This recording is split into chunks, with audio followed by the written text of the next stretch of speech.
We're doing a shoulder flexion PAIL and rail. You will need an apparatus to set yourself up into shoulder flexion. One example is to have a bench. Another example might be on a wall.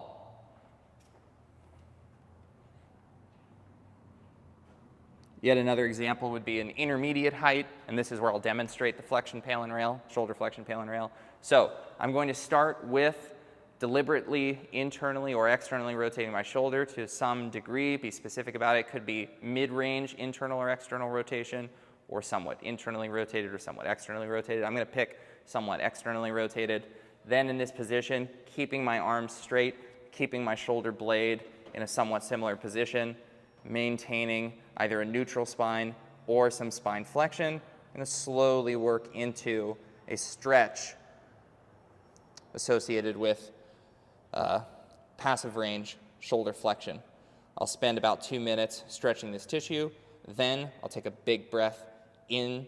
I'll squeeze around that breath, squeeze my legs, squeeze my free limb, and then slowly start to press my arm into the structure I'm against, as if to reduce shoulder flexion.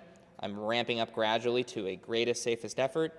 When that starts to diminish, I'm going to quickly try to produce more shoulder flexion, again without changing the position of any other bone, trying to keep my spine in the same shape it was in. I should, over the course of the rail, gain a few degrees of range in many cases, and then I will, as I'm diminishing that effort, I'll rest in my new amount of shoulder flexion.